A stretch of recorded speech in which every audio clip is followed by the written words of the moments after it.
Good evening, everyone. I'd like to call to order the rescheduled meeting of the business section for Mount Vernon City School District.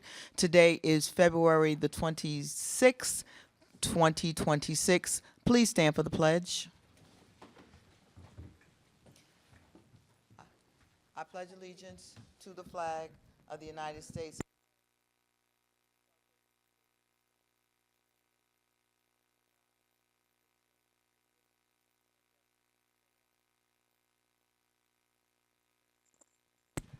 May we have roll call, please? Trustee Brown? Present. Trustee Kelly? Trustee McDonough? Present. Trustee Middleton? Trustee Peterson? Present. Trustee Scott? Present. Trustee White? Present. VP Mitchell? Present. And President Maribel? Present. Okay, we have a quorum, and student trustee Adoro? Thank you, everyone. We would also like to just acknowledge that we are celebrating the end of Black History Month here. So just to wish all those people, everyone out there, it's the end of this month's celebration, but we know it lasts a lifetime. So thank you. At this time, we would like to hear from our superintendent for the superintendent's report. Great evening, President Maribel, Vice President Mitchell, fellow board trustees, students, families, staff, and the greater Mount Vernon community. This is the superintendent's report for February. Next slide.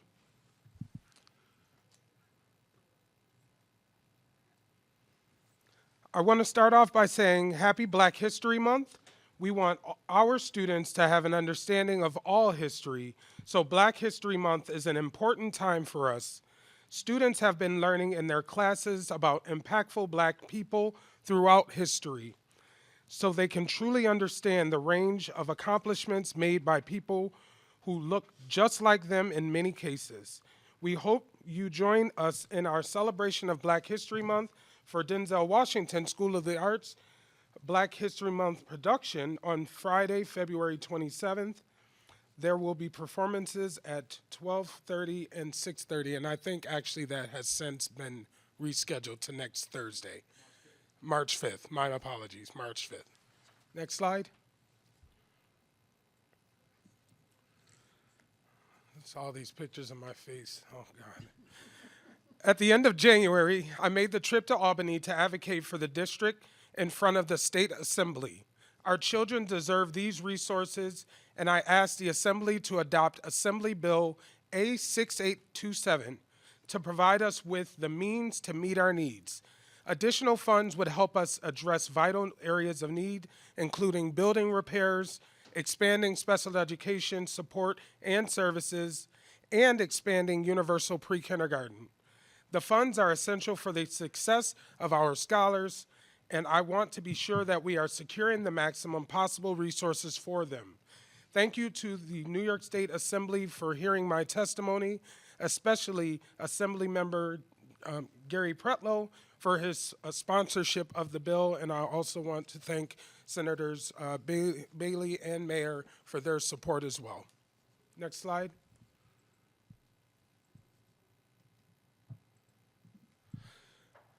To date, I've held 2 community forums this past month to discuss budget priorities and answer questions from the community.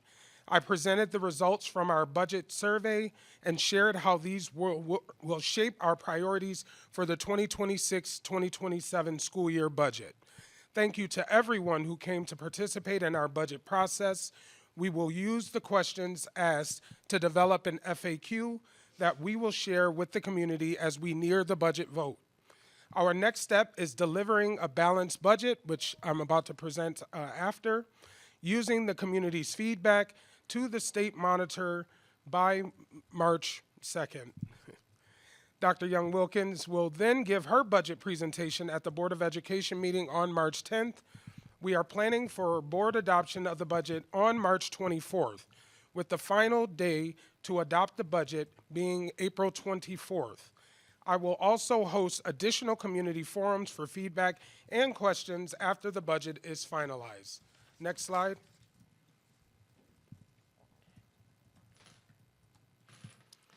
Our students have 3 outstanding options for high school, and they will be put on display for students to get a glimpse into our schools soon. Our high schools each offer something different, and I encourage families to come out to see which would be the best for them. For our artistically inclined students, Denzel Washington School of the Arts will have auditions and an open house from 10 a.m. to 2 p.m. on Saturday, March 7th. You can visit the school's websites for more information and to submit an application. Next slide.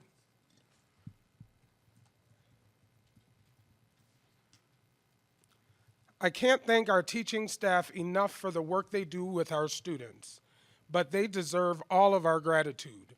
We celebrated teachers and teaching assistants throughout the district earlier this month, and we were thrilled to give proper recognition to the people who are making such a huge impact on our students. 79 teachers and teachers assistants were selected by their peers and building leaders for the award, and it was heartwarming to hear about the great work they do in their schools. Our next celebration will honor the students for Black History Month in March. Next slide. Pre-kindergarten is an important step in a child's educational journey, and registration windows for pre-kindergarten are opening next week. The pre-kindergarten 3 lottery will be open on March 1st, and pre-K 4 early registration will open on March 2nd. Visit the registration page on our website for more information and links when registration is open. Next slide.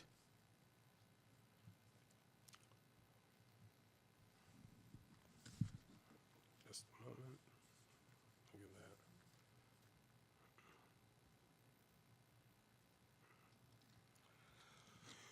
We began the month celebrating National School Counseling Week, and I want to reiterate now just how important our school counselors are for our children. They provide so much support on a daily basis and are so important to the success of our students. Thank you so much, counselors, for your hard work. Next slide. It was fantastic to see all the families who joined their children at school for Parent Involvement Day 2 weeks ago. I was able to visit Benjamin Turner Academy, Rebecca Turner Academy, STEAM Academy, Pennington School, and Graham School, and appreciated the opportunity to connect with more parents. I want to thank all the parents who took the time to spend a day with their children and be active in their education. Students are most successful when their schools and families are working in tandem, and Parent Involvement Day is a great way to build on our collaboration. Families, please stay involved as your child continues to go through school. Next slide. At our most recent work session, I discussed the district mission, vision, core values, and goals. While the Board of Education and the superintendent take a key role in shaping these items, they require the input of the entire community. These are the guiding principles of our district, and they need to serve everyone. We will also consider New York State's Portrait of a Graduate while analyzing our mission, vision, values, and goals to ensure that the work we are doing aligns with the state standards for graduates. Next slide. Students have been getting active in PE as well as learning to save lives for Heart Health Awareness Month this month. District-wide, students are learning about the importance of keeping a healthy heart by staying healthy and active. Thank you to our teachers as well as our Director of Health and Physical Education, Ms. Lisa Mazon, for providing this knowledge to our students. Health is so important, so it is also important that we are giving our students the information they need to live they need to live a healthy lifestyle. CPR demonstrations are also providing our students with valuable skills that can save lives. It also could help them get a babysitting job. Next. Sports are starting soon, and registration is now open. Please visit the athletics page on our website for more information and to find out the Family ID registration link. I can't wait to see the weather warm up, and our children outdoors again playing sports. Thank you for listening to the February Superintendent's Report, and are there any questions? Do we have any questions for the superintendent regarding the report?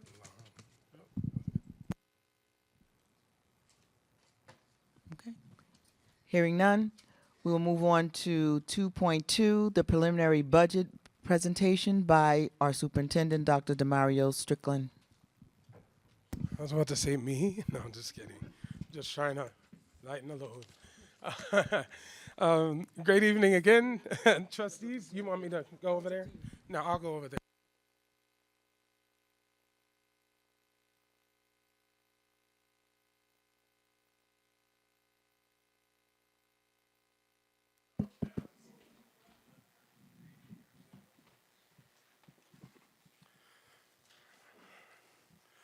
Okay. Good. Great, great evening again. Jeez. Great evening again, trustees, students, staff, and members of the greater Mount Vernon community. I am presenting our draft budget for the 2026-2027 school year. Next slide. All right. Our total budget is funded primarily by local taxes and state aid. For 26-27, local sources total about $7.6 million. State aid is projected at $123 million, and taxes at about $145.3 million. That's why the changes, as I mentioned prior, in Albany matter so much to Mount Vernon, because of the huge stake that we receive from New York State, the state. Next slide.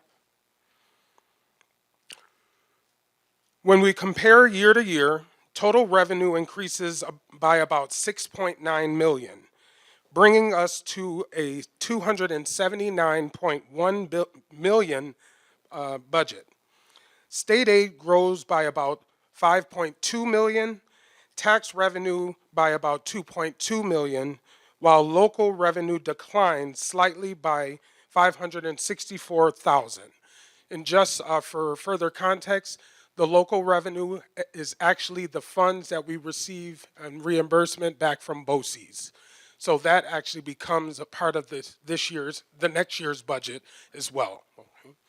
Next slide. This slide shows that taxes make up just over half of our total revenues, 52.1%. State aid accounts for 45.2%, and local revenue just 2.7%. That balance is important as we think about tax levy decisions and affordability. And again, very important to lay it out, showing what was adopted, what we are planning to increase by. As you know, that every year things are getting more expensive. Eggs got more expensive. Gas, more expensive. Education for children, more expensive. Next slide.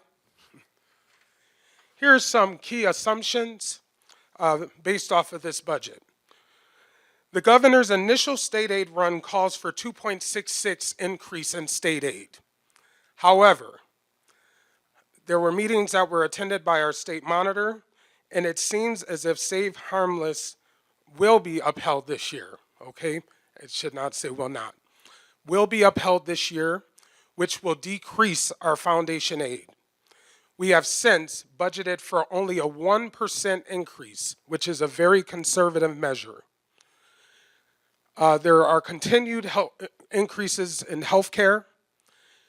There's going to be an increase in charter school basic and transitional aid due to the increased enrollment due to grade level expansions at the Amani Charter School.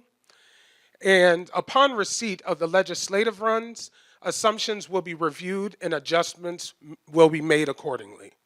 Okay, so we next week will be in Albany, myself, Mr. Leonard, treasurer, Dr. Marable advocating on behalf of Mount Vernon, stating that we need hold harmless to continue to remain in place so that we don't receive a decrease in funding. Next slide. This slide reflects the January 20th state aid run, which is an early estimate, and it does change often. The governor consistently puts out runs between now and before the budget is actually approved by the Assembly and Senate. It helps guide planning, but it's not final.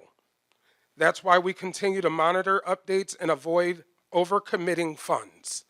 Now, I want you to see again on this slide in particular, these estimated aid values still reflect 2.66%, and we actually under budgeted that to 1.0% based off of the fact that Save Harmless may be in effect. Next slide. Here's why we stayed conservative. A later update suggested state aid could land closer to 1% instead of nearly 2%. That difference equals millions of dollars, so we planned responsibly rather than optimistically. Again, if you look, we see here that we were expecting 126 million, but actually we've planned to only receive 126, 168, 289. Next slide. This slide breaks revenue down by line. The takeaway is transparency. Every dollar we project has an assumption behind it, and those assumptions are reviewed and adjusted as state information becomes cleaner. So as you could see, there is a box on this slide. We don't know how much we're going to get for the lottery grant. We don't know from commercial gaming. Those are individuals that go to the casinos. Some of those revenues actually come to school districts. Our computer hardware, software, textbooks, BOCES state aid, that all is flexible and could change. But in the final run from the governor, we will actually be able to see exactly what we are expected to achieve for next year. Next slide. This slide shows how the tax cap limits what the district can raise. Even if costs rise faster than revenue, we are legally constrained. Our projections stay within the tax cap, and any levy decision will be made after the final state aid is known. So as of right now, just in full transparency, we have planned for revenue increases from 0.25 all the way to 1.99. Where we are landing at to balance this budget without adding any new positions, with working with the current constraints that we have, is at a 1.5 increase, 1.5% increase. This will help with rebuilding our fund balance. It will help with the increased costs that are likely to come with transportation, with healthcare, and also settling the contracts of our CSEA members as well as our Mount Vernon administrators group for next year. Those are two high priorities. Next slide. This worksheet shows different tax cap scenarios, and again, I explained that we were running scenarios from if we were to do nothing, all the way to 2.5, just because we wanted to see what exactly would come about.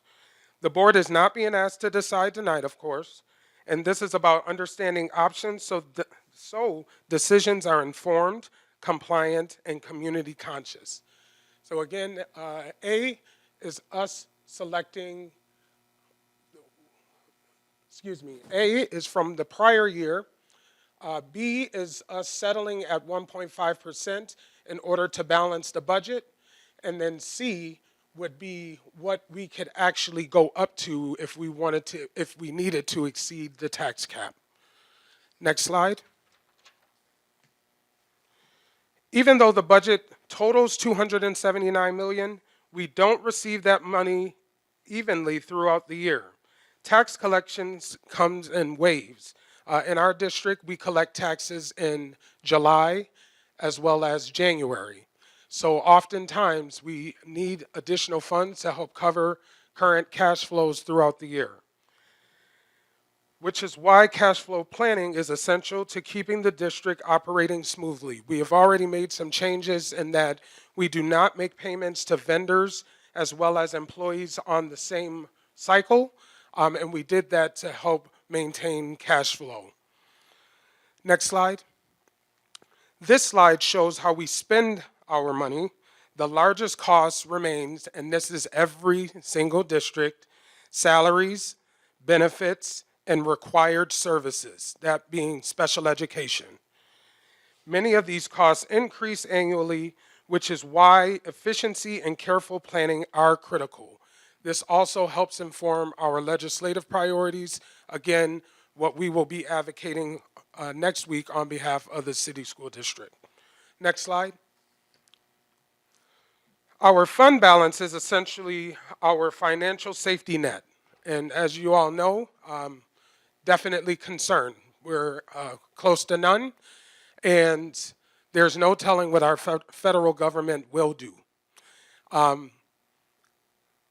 God forbid something drastic happens, where are we going to get that money? So we have to begin to rebuild some reserves. We have to begin to be a little more frugal with our spending.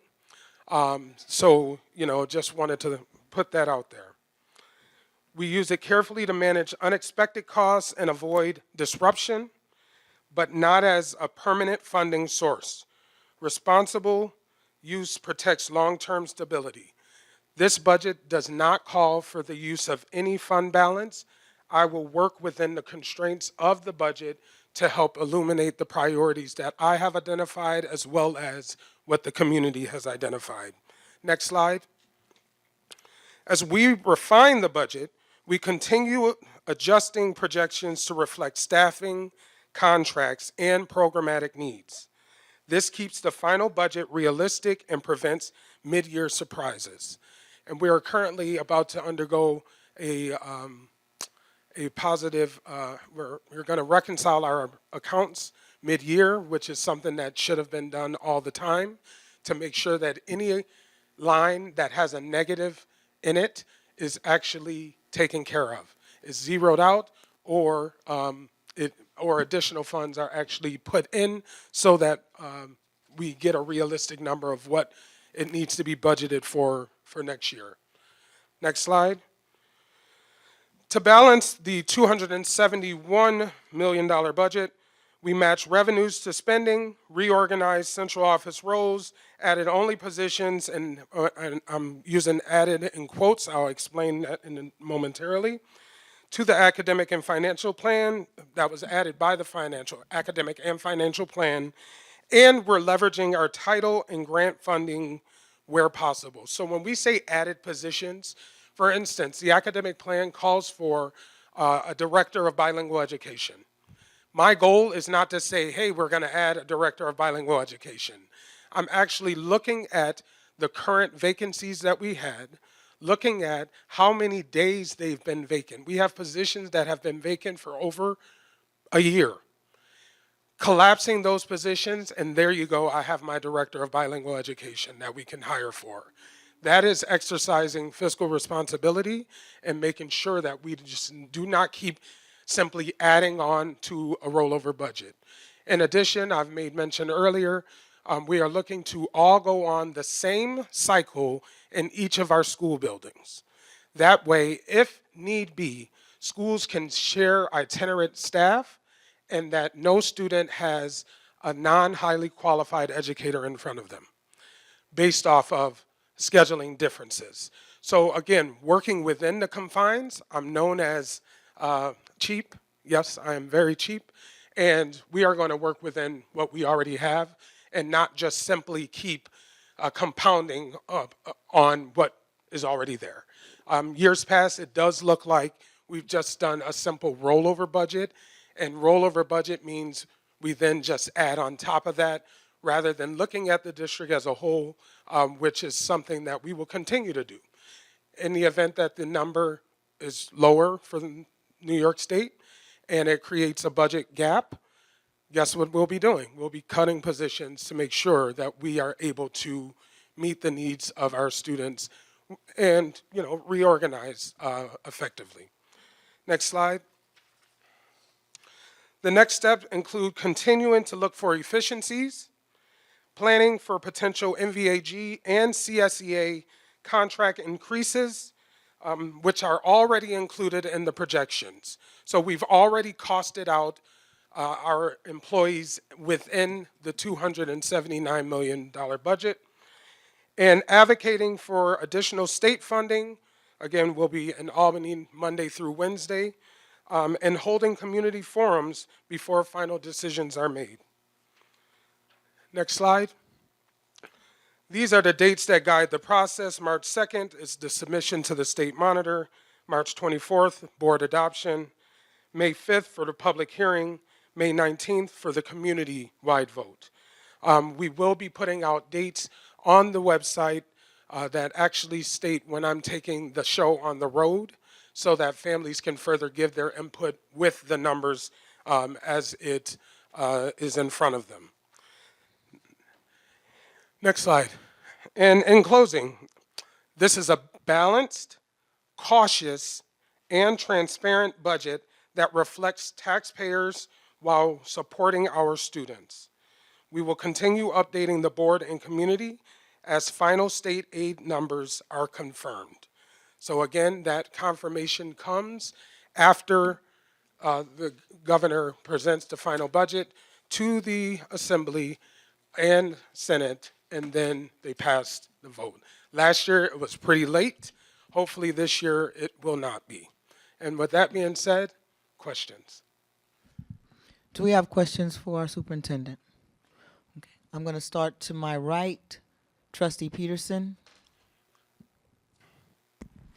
Thank you. Good evening, everyone. Thank you so much, Dr. Strickland. When I saw this earlier, I was like, oh my gosh, this is the first time I feel like since my children have been in this school district that a superintendent has given a kind of like a preview of what the budget for, like I was blown away. And I really like that you gave not only the taxpayers an idea of what an increase could look like at this versus that. So I really appreciate Absolutely. that. Just question, you Yes. mentioned what my question earlier when I saw this was the charter school transitional. So Amani did get approved to expand. So they did, and these are some of the things that we will continue to advocate for. I will check the Board of Regents, but I'm almost certain that they did get the approval.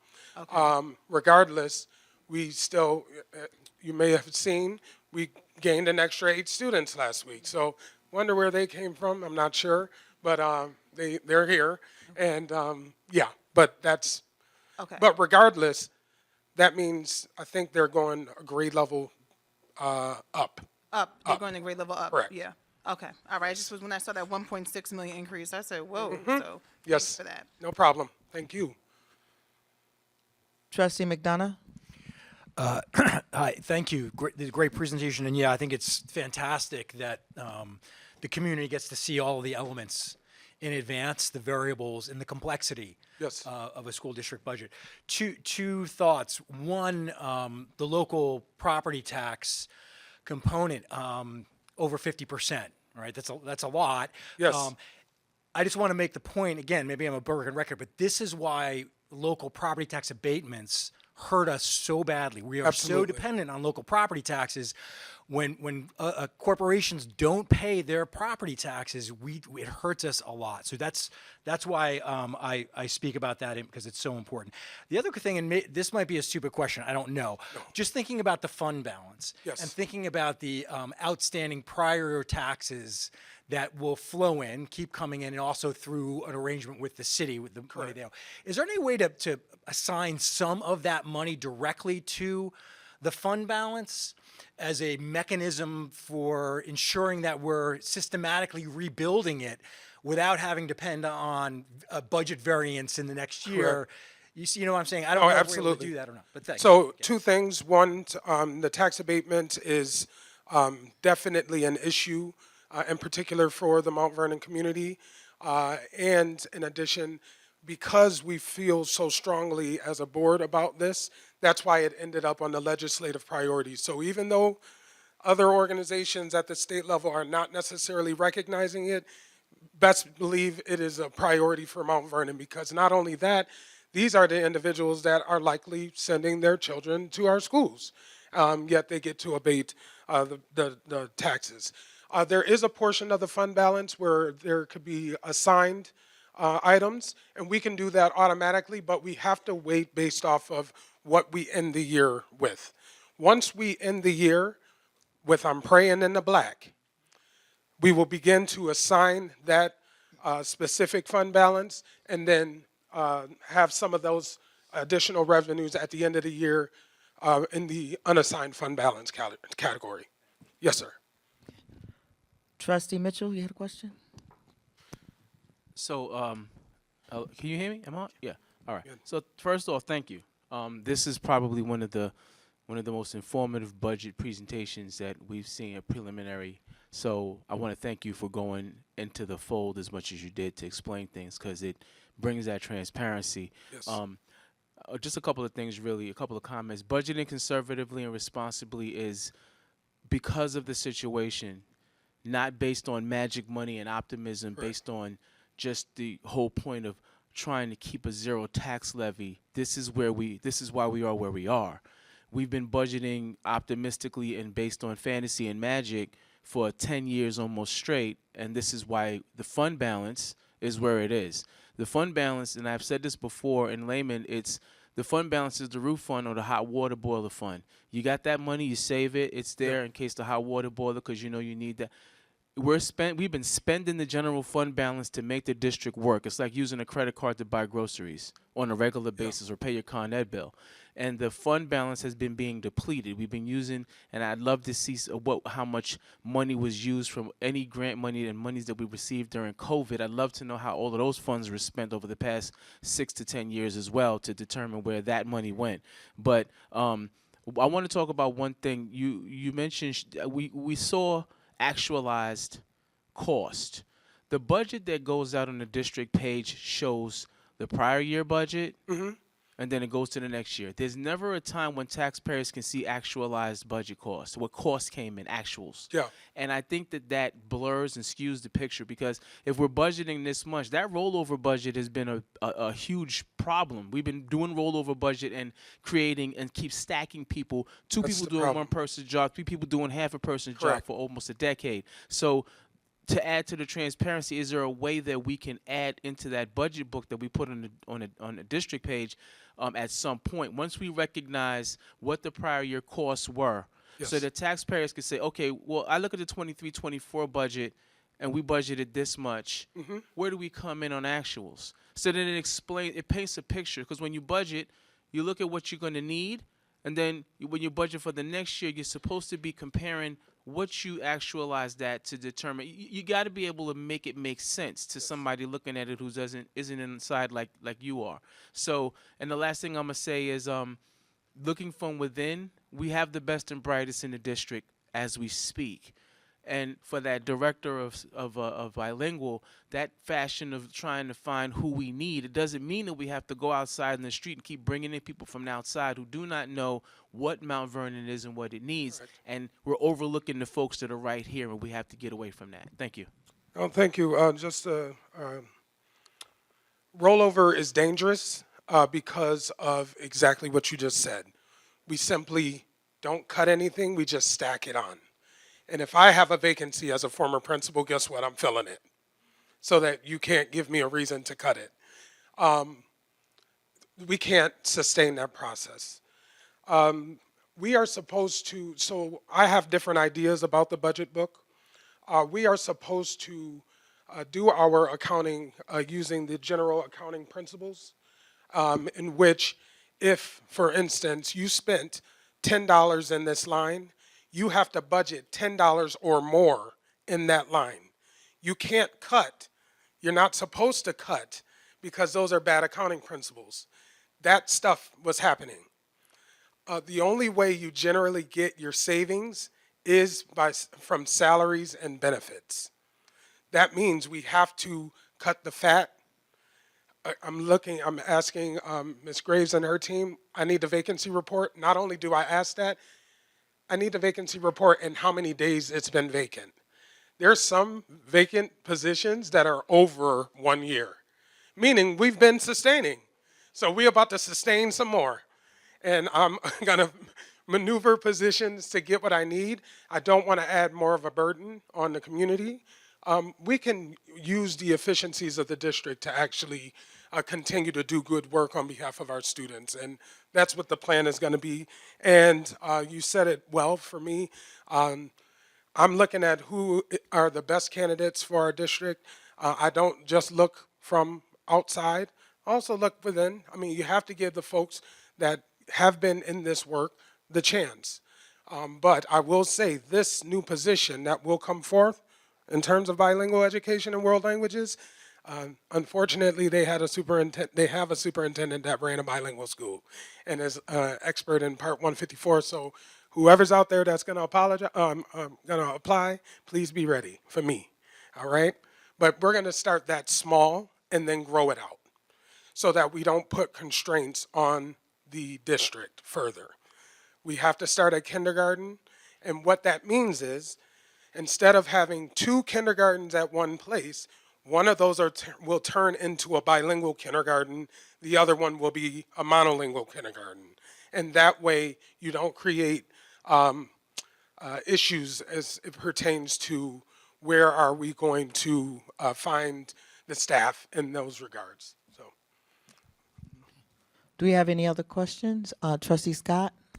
Thank you very much. I don't have a question. I have a comment, because I'm a visual person. And this presentation was great because it gives me like a roadmap or a template now to use for future in regards to things that may come out of the district, that may be communicated to the community, that I can say, oh, you talked about this, you talked about that. Where are we with that? So I appreciate that because I don't recall ever having such a document that could be shared with the community to know how the district funds are being utilized. Yes. Or how they're being spread out or allocated across. So having this is great, and I appreciate you putting it together. So I just wanted to make that. Thank you. Thank you. And you'll soon see that with our treasurer, he's diving right in. There's a specific format that I want to see for our monthly treasurer's reports. He's getting ready for the next one, okay? He's gonna present the same old this month. Next month, you're gonna see a new look. And that will even be more transparent because you're supposed to actually see revenue specifically, appropriation specifically, like what did we spend? Where are we negatives in lines so we don't have to continue to do this jumping rope as it pertains to coming aboard. Well, we got to move money. If we just got into the cadence of doing this appropriately, you would trust the administration to just go ahead and move the funds so that we are accurately showing what the finances are. Absolutely. Don't worry, I'm working with them. Are there any other questions? Okay.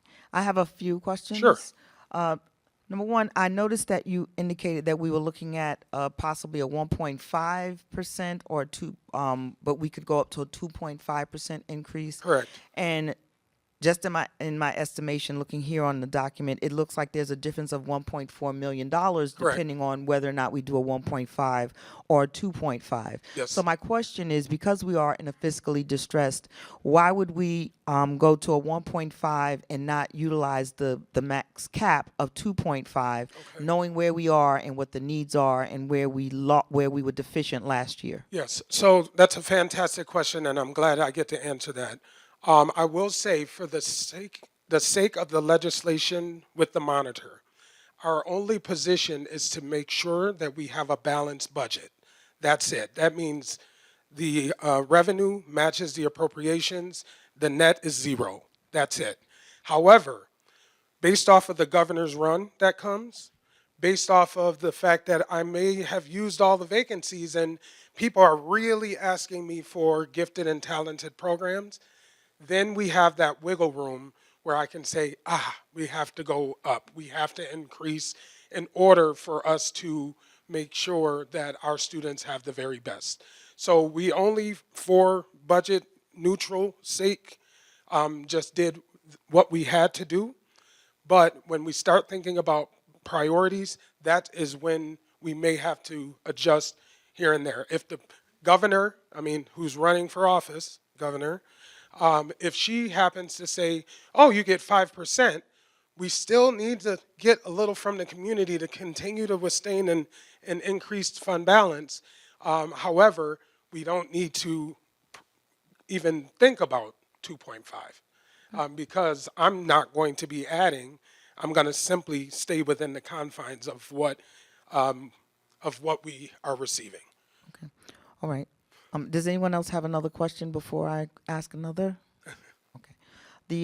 The next question I have, I wanted to just make a comment to Trustee Mitchell in terms of what we're actualizing. Yes.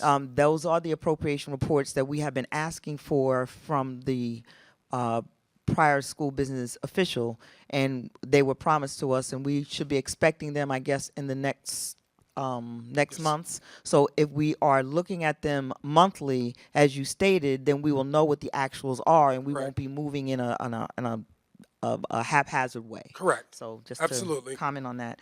The next question, does anyone have a question? Okay. I want to just make sure. Also, can you just please reiterate what the percentage is of the salaries in the budget and the health care? Okay. My eyes can't see. I want to say, well, salaries and benefits are definitely some of the highest costs. I can't even see. I had this on somewhere. Was it 52? No, it's way more than 52%. Okay. Way more than 52%, and I know that we budgeted or we put forth at least a 10% or 10 to 12% increase in healthcare. Okay, we have to do that. Every year, healthcare beats us up. Not only that, last year, healthcare and transportation beat up this year's budget, which caused us to be starting the year in a deficit. So we did budget appropriately. We do have to go out to bid. And I will say that the majority of our budget are salaries. And I'll get that for sure. Okay, and can you give me the average percentage of that salaries take up in a budget normally across the state of New York? Sure. I don't have that right off the bat, but I will definitely. Okay. And those are the only questions I have. Any other questions? Okay. Thank you so much, Thank Dr. you. Strickland, Thank for you. a full and comprehensive preliminary budget presentation. We appreciate you. At this time, we will hear from our newly appointed treasurer, Jolene. He will present our January treasurer report, which should be located in front of you at your tables.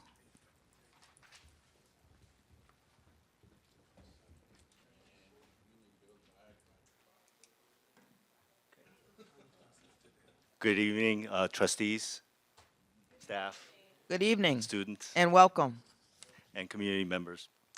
So I'm really excited to be here. It's day 8, so 8 in Chinese culture is a lucky number, so I'm hoping that means luck for us all. All right, so today I'm gonna go over the treasurer's report. I don't have the cash flow. I haven't had a chance to transition that yet. We're in the process of transitioning tasks that are paramount to these reports. So I want to make sure when I do these reports, they're accurate and informative. So we'll cover the treasurer's report today. Then at the next board meeting, we'll cover the cash flow. And then in the following, on March 24th, I'll cover February, both the cash flow and the treasurer's report. So just to give you guys a little bit of a preview of what's coming. So Amy did a really good job of going through the line items and all the details last board meeting, so I'm not going to do the same thing. What I'd like to do is really just highlight some critical numbers, what the key changes between last month and this month. So the first item I want to note is we had more than double the receipts in the general funds. So you're looking at over almost 60 million in receipts. That is largely due to the fact that we're getting the second installment of our school and library taxes. So this is really the surge that's coming in January and a little bit in February. We should expect a little bit higher also in February, but then it should slow down. There was an offset of the TAN. So last month you had a TAN in there of 17 million. That's not here. So overall, that really solidifies our general fund with 47 million. The other number I want to point to is the payroll deduction. So last month, that was an area of a lot of questions because it had a negative net balance.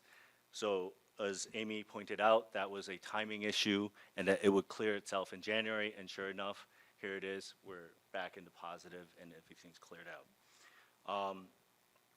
Next, in the multi-fund, you're going to see a negative balance in the capital. So that, although the multi-fund is one single account, so from a cash standpoint, we were fine, but we did not move money from the capital fund over into that disbursement fund.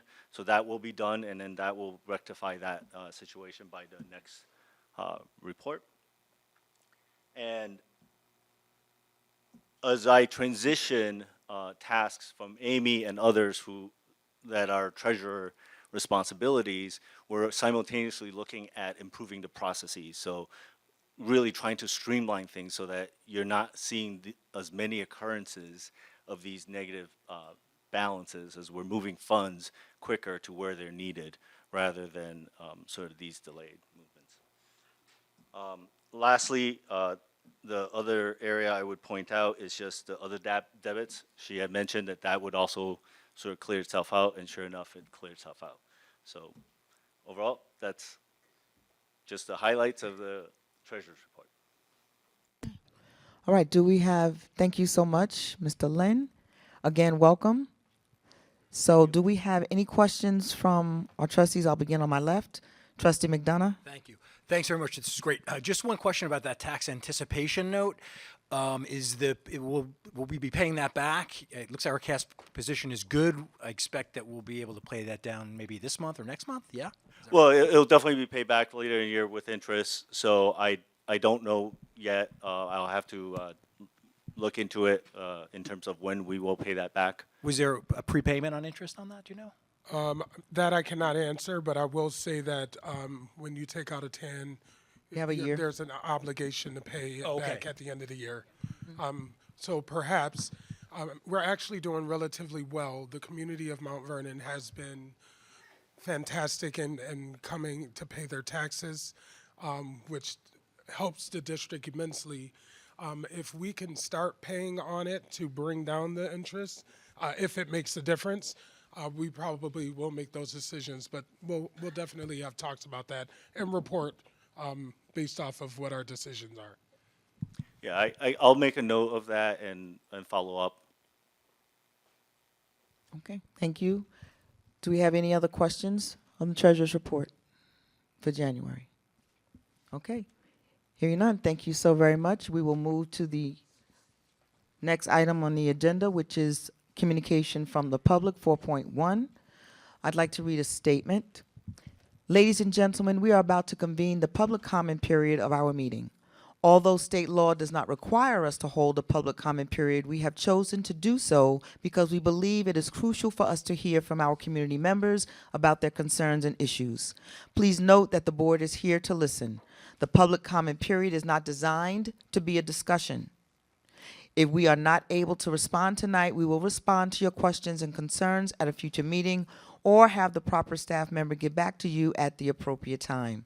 This is because we take your concerns and questions seriously and want to have sufficient time to process and research issues if need be. On personnel matters, we ask you to go through the appropriate administrative channels to ensure that issues are addressed at the building level first.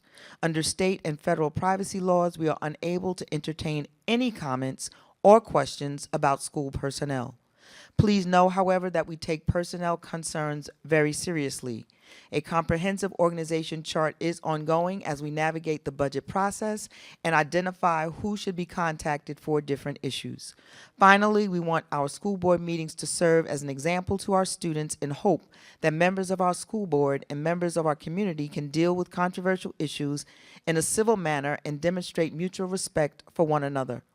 We ask that speakers please address their comments to the board directly rather than the audience.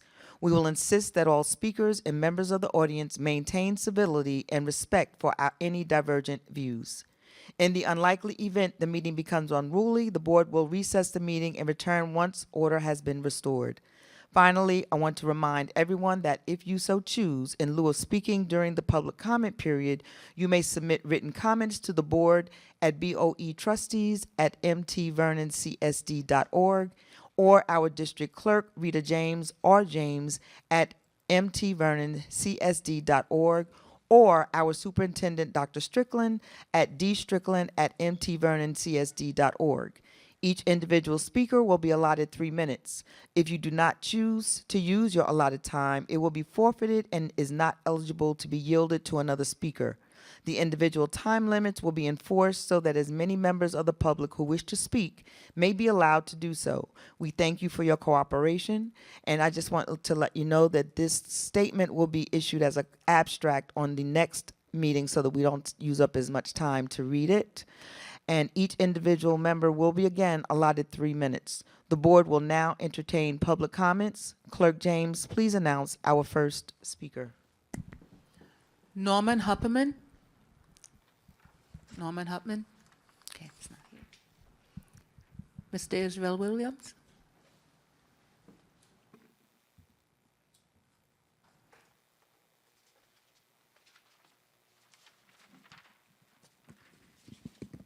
Thank you. Good evening, Madam President. Good evening, Board. Good evening, Superintendent Dr. Strickland. Good evening. First, I'd like to speak to Dr. Strickland and thank you for your transparency. Thank you for the opportunity that you extended to me over the past week before the snow to meet with you and to discuss some things, and I really appreciate that. I would like to address some observations, concerns, and some suggestions. One being I want to go back to Parent Involvement Day. I'm a parent in this district. Well, start over. My name is Israel Williams. I'm a resident of Mount Vernon for approximately 49 years. I'm a parent in the district currently.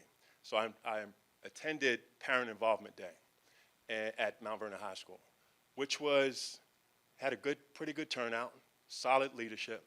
But one of the observations that I made that day was the language kind of singles out guardians.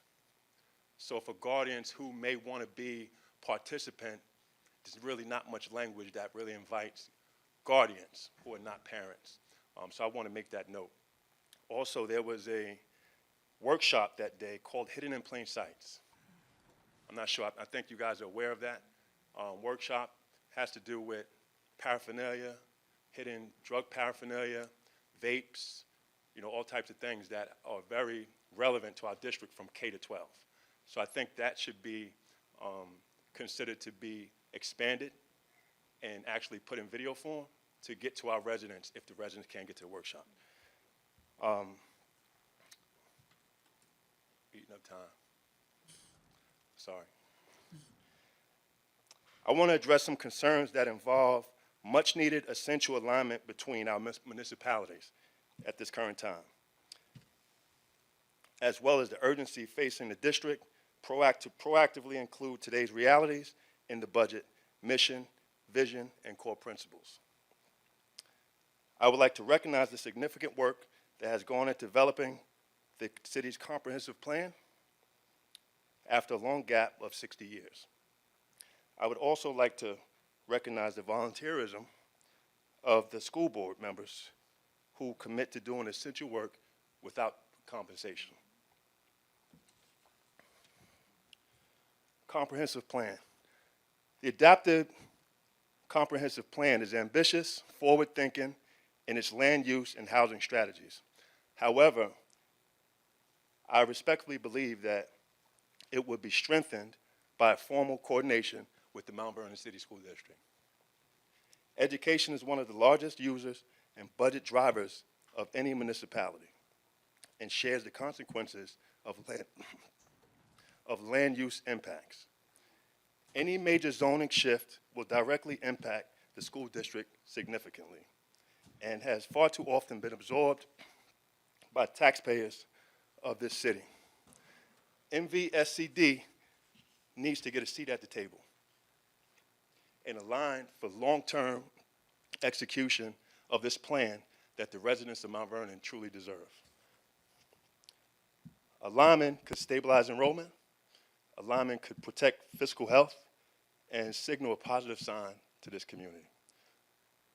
School coordination affects property values.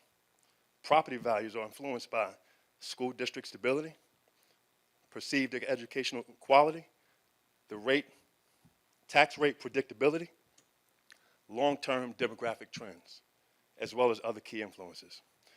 Alignment should involve housing pipeline review, joint demographic modeling, capital planning coordination. It should also influence key decisions regarding 3 recently closed schools. Premature disposition of these closed schools, followed by emergency borrowing years later, would be devastating.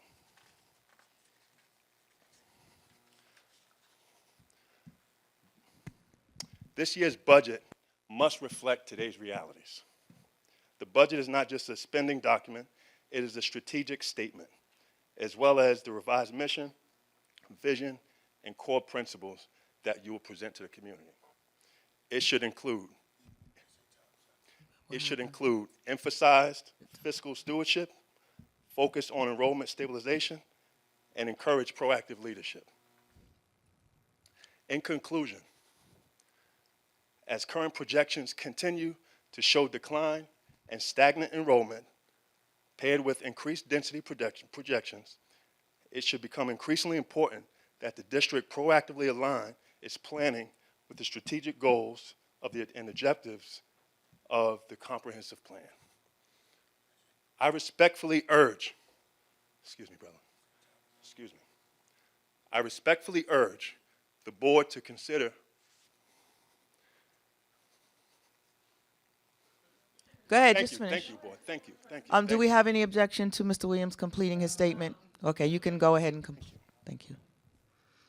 In conclusion, as current projections continue to show decline and stagnant enrollment paired with increased density projections, it should become increasingly important that the district proactively align with the planning and strategic goals and objectives described by the comprehensive plan. I respectfully urge the board to consider how this year's budget and strategic planning efforts reflect long-term stabilization vision.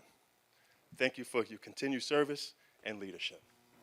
Thank you, Mr. Williams. I do apologize. I guess we had some technical difficulties. We didn't hear the buzzers go off, so we apologize for the confusion. Thank you for the Okay. extended time. Okay. Yeah. And also, thank you for your service. We listened to you intently because we recognize your past service as a school board trustee sitting in one of these seats. So we thank you so very much for you and the comprehensive presentation that you made today, and to give us some things that we really need to think about, and also that the community needs to think about, and that I know that Trustee McDonough, especially because he serves on the IDA board as a representative, he doesn't have a voting seat, but he does have a seat to express the needs of the district, because we share the same sentiment. Another thing I would like to say is that we did receive, and this will be new information for the board, I did receive a phone call last night from the president of the city council, who indicated that they would like to engage the city school district in terms of informing us maybe every other week, or how we flesh that out. We haven't made that determination. We'll talk to the board about that, to actually sit down and have a conversation, because we do realize that the city is its own municipality, but the school district is also a municipality within the city. And it is only specific to the school district, but it is also two operating municipalities within one city. And so in order to ensure that we have an alignment with everyone and a collaboration and shared vision with the entire city, that we have to work together or it doesn't work. So I just want to say thank you so much for your comments. There's also other involved outside influences that we have to be aware of. SECRA is dissolving, and the standards and scrutiny will be less of an impact. So we really have to make sure that we coordinate, so we don't, so the blame or the responsibility doesn't roll over to our residents. Right. Thank you so very much. Do we have any? You have another? Okay. That ends public comments. Okay. Thank you so very much. We are now at 5.1. Any questions? So we're at 5.1. So at this point, we are looking at our consent agenda. Consent agenda includes items 5.2 through 9.1. So at 5.1, we're looking for a motion to approve the consent agenda items 5.2 through 9.1. May I have a motion? It's been moved and properly seconded that we approve the consent agenda items 5.2 through 9.1. Any discussion? We call for the vote. All in favor? Aye. Any opposed? Abstain? Motion carries. Thank you. Moving on to items 10.1. These are items that were submitted after our work session. 10.1 through 10.17. I will give the board an opportunity to review these items again. And if there's any item 10.1 through 10.17 that you would like further discussion on, please identify.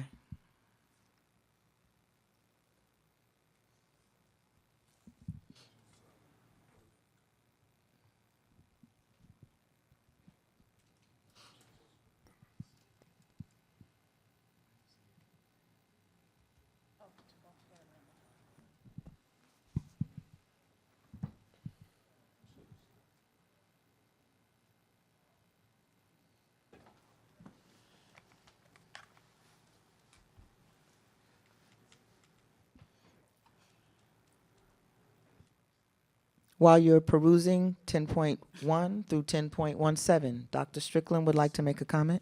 Just in full transparency, trustees, as you know, the snow day caused us to have to cancel the school choice night. That resolution under 10.11 says Wednesday, February 25th, 2026. I'm asking for this to be passed with a TBD, and we will utilize the same staff, hopefully, as well as the administrators that are at those schools. We really want to get our 8th graders over to Mount Vernon High School to see the different opportunities that they have for next year. And we weren't able to reschedule for next week because of an event at DWSA, but we're looking possibly at the following week. Again, I'll ask for any item that you would like to discuss from 10.1 through 10.17. Hearing none, I would like to have a motion to accept resolution items 10.1 to 10.17. Motion. Thank you, Trustee White. Second, Trustee Brown. Thank you. We have a first and a second. Is there any discussion? Hearing none, we'll call for the vote. All in favor? Aye. Any opposed? Abstain? Motion carries. Thank you. Do we have any items for executive session, Clerk James?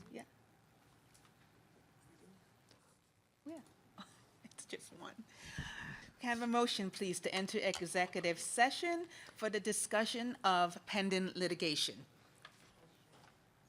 Motion, please? Oh, Second. okay. But we have a first, we have a second. All in favor? Any opposed? Abstain? What's happening? Hold on, we did not ask Trustee Adoro to present his report. I do apologize. Trustee Adoro, I do apologize for that. Could you please, if you have anything that you'd like to share with us tonight before we complete this vote?